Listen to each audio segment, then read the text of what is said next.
The secretions of the pineal in the yogic terminology is referred to as amruta, because once it begins its secretion, everything about you becomes sweet and beautiful. It is not the sexuality which limits it, but it's the excessive identity with the physicality which limits it. If you make it too big, you will become perverted in your head.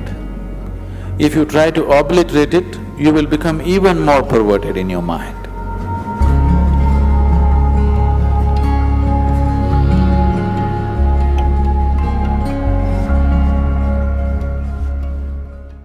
A 92-year-old man went to his doctor for a full medical checkup. The doctor checked him up and he said, "Hey, old boy, for your age you're doing great, everything is just fine with you." But the man asked, "But doctor, what about my sex life?" So the doctor asked, "Thinking about it or dreaming about it?" The more you try not to think about something, the more you will think about it. This is the nature of the mind. So there are many reasons why one indulges in sex. For some, it is just pleasure. For some, it is a way of building this bond and companionship. Otherwise, people feel they're going away from each other. They may be just fine, but a lot of people, it is psyched in their mind that if they're not sexually involved, they're actually moving away. Not true. You can be very close to somebody and need not be involved in any physical manner, isn't it? But societies are psyching, especially in this part of the world, people are hugely psyched. If there's no sexuality, you don't really have a relationship. In fact, the word relationship, it took me some time to understand that here, if you say a relationship, you're supposed to understand it's sex-based relationship. Nothing else is a relationship. If I can have a very strong relationship with you and not be concerned about your body, isn't it? I may not be drawn to your body in any way, but I can have a very powerful relationship with you. But all those possibilities are completely discounted. A relationship means you must be in some way physically involved, man, woman, or man, woman, woman, whatever you like. Essentially, it's body-based. What kind of body is individual choices, but essentially it is body-based. This has happened because somewhere our identification in the body has gone beyond normal levels of identity. It is excessive identification with the body. That is why body-based relationships have become the crux of the society. One who is too identified with your physical body naturally is sex-driven, because that is the highest thing that he knows. There are ways we can make you find something which is far bigger than this. Once you taste something better, I don't have to tell you, give this up or give that up, it'll anyway fall off, isn't it? There are ways to do certain sadhana which is more intense than sexuality, which is more ecstatic than sexuality. On one level, if you look at it, all dimensions of yoga, one way or the other, are ultimately trying to activate the pineal. Because once it begins its secretion, everything about you becomes sweet and beautiful. It creates a whole inner pleasure, which makes all the outer pleasures look like kindergarten stuff. That's the reason yogis are just sitting with eyes closed, not because they're against pleasure, they're against small pleasures, that's all. So the Shambhavi, one thing that's happening is, it stimulates the pineal secretion in a big way, which leaves you drenched in a certain level of sweetness throughout the day. It just leaves you in a certain state of ecstasy and blissfulness because the pineal gland is active. This is one aspect of your physiology which is very close to your consciousness. The rest of the physiology is about survival, but pineal gland is one aspect of your physiology which is very, very close to transcending the physical. In the yogic traditions, this sweetness is referred to as amrita or the ambrosia or the elixir of life. One drop, if it comes into the system, suddenly the whole system just cools down, the whole system is lubricated, functions at ease, the desperation in the system is gone, the desperation in the mind is gone. So, ambrosia means you found your own pleasure. If you're extremely joyful within yourself, you found the amrita within yourself. You're an extreme state of pleasantness. Now, being with people, not anymore about squeezing pleasure out of them. Being with people is just being with them. Only now you're truly capable of love. Otherwise, it is just a open sesame trick. I love you means, whether they believe you or not, for that moment they make themselves believe you. Because they are also in need of something, you're also in need of something. Isn't it? It's like Alibaba under 40. Open sesame means it opens. This is just like the I love you means many things open up. Now, by doing this, I'm not saying it's right or wrong, that's the way people conduct their life, there's nothing to it. But by doing this, the true possibility of knowing an intense sense of love within you is lost. You're here constantly looking, what can I get out of this person, what can I get out of that person? This is a con job. It's called a love affair. But it's a con job. But if you are extremely ecstatic by yourself, when you're being with people, it's about sharing your ecstasy. It is about, if they are not touched by it, somehow to touch them with it, rather than seeing what you can squeeze out of them. The whole fundamentals of your life will change.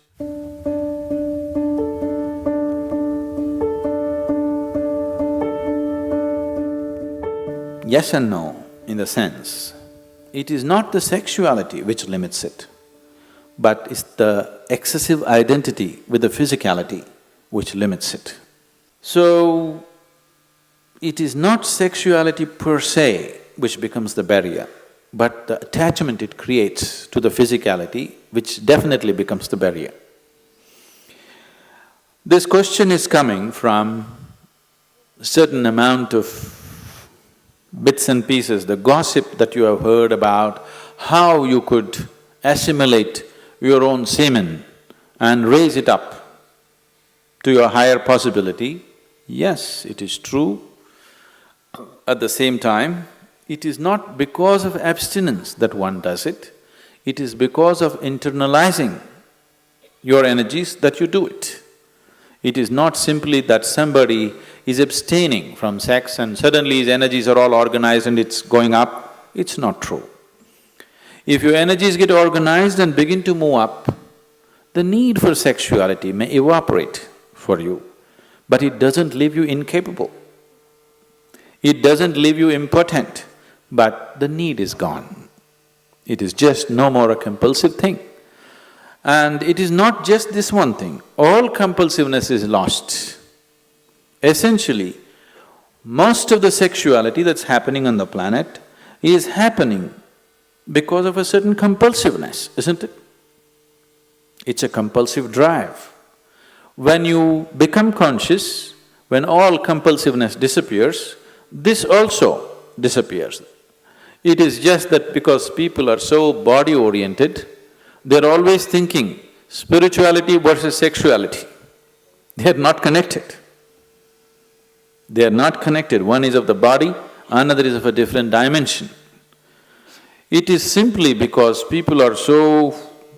because religions of the world, moral schools and the ethical schools have been always speaking against it, it has become such a big issue in people's minds.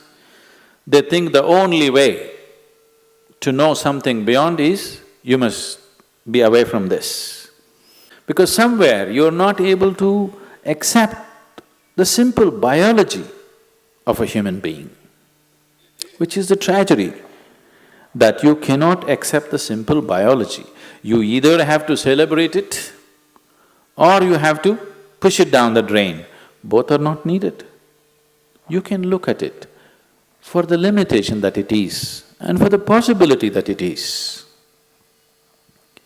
So, if because of the impurity of sex, your spirituality is going to get disturbed, I want you to know that your very birth is impure. When you come from such an impure birth, where is the possibility for you? There is no possibility for you. Only if you fell from somewhere else, if the stoke dropped you, there is some possibility of you becoming spiritual. If your mother had a normal birth, you have no possibility.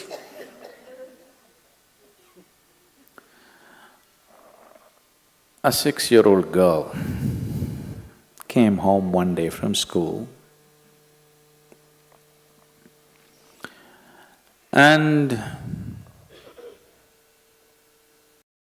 asked, "Mama, how was I born?" The mother was embarrassed. She said, "A stoke dropped you." She said, "Okay." She noted down. "Mama, how were you born?" "A stoke dropped me too." "Mama, how was grandmama born?" "A stoke dropped her too." Then the girl became serious and she went down and sat down and started writing something in her homework. Then the mother was feeling uncomfortable, she finished her cooking and then the girl had finished her homework and left the book there, she went and read. So the essay was about the family tree. So the girl had written, "For 3 generations in my family, nobody had a natural birth."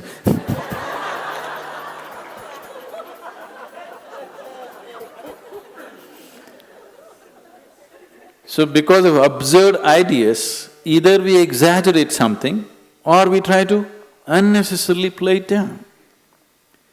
It has a certain role in your life. If you make it too big, you will become perverted in your head. If you try to obliterate it, you will become even more perverted in your mind. After all, now I am speaking, this is a kind of energy. You are looking at me, this is a kind of energy. You are listening to me, this is a kind of energy. These are different expressions of the same life energy, isn't it? Now, sexuality is also another expression of the same energy. Now, one has to decide how much of his energy, in which direction he wants to send it. Because after all, you are a limited amount of energy, isn't it? See, it's just like you have an income, let's say you have $5,000 a month. How much for the house rent, how much for eating, how much for schooling, how much just for fun, how much for vacation, your portion, isn't it? Tomorrow morning, you got your salary, in the evening you went out and blew it up. Now the next month is going to be trouble, isn't it? Of course you have a credit card, but everything in your life, if you're handling your life sensibly, everything in your life is apportioned according to your understanding, your need and your capability, isn't it so? Yes? Your money, time, energy, isn't everything allotted the way you like to arrange it? This is also the same thing. How much of it? First of all, do you need it? Or are you doing it because of socially you're psyched? If there is a need, if I ask you to stop it, you will become perverted because it'll all happen in your head. If somebody is telling you, you have to do it, if you don't do it, you're not normal, another kind of perversion will come. Both are not needed. After all, you are not going after a man or woman, you are going after a certain level of pleasantness. So once you experience a certain level of pleasantness, wouldn't you like to dig deeper into this? Because whatever pleasantness happened, maybe you used the other person, but the pleasantness happened within you, right? So suppose anyway the pleasantness is happening within you, the other person is just a key to open this, wouldn't you like to have the key in your own hands? Yes? That if you sit like this, you are on full scale. You don't need anybody. No, see, anything in your life, either for pleasure, money, love, this, that, it doesn't matter what, for whatever, the moment you become dependent on another person, nobody on this planet is truly reliable, isn't it? I keep hearing these complaints all over. Some people, generally women, keep complaining their husbands are excessively physical. Some woman constantly complaining, he doesn't lay a finger upon me. Whatever happens, it's a problem, because it'll never happen exactly the way you want it. As long as another person is involved, nothing will ever happen 100% the way you want it, isn't it so? Yes or no? It never will. It doesn't matter if you get married to your god, it still won't happen. As long as your way of being, your sense of pleasure and joy is dependent on another person, you will always have a complaint. Doesn't matter how wonderful the other person is. So in this context, people might have talked about celibacy because they said, take some time off. Because to extract pleasure out of somebody, you have to play any number of tricks. It doesn't happen simply. This is called as courting.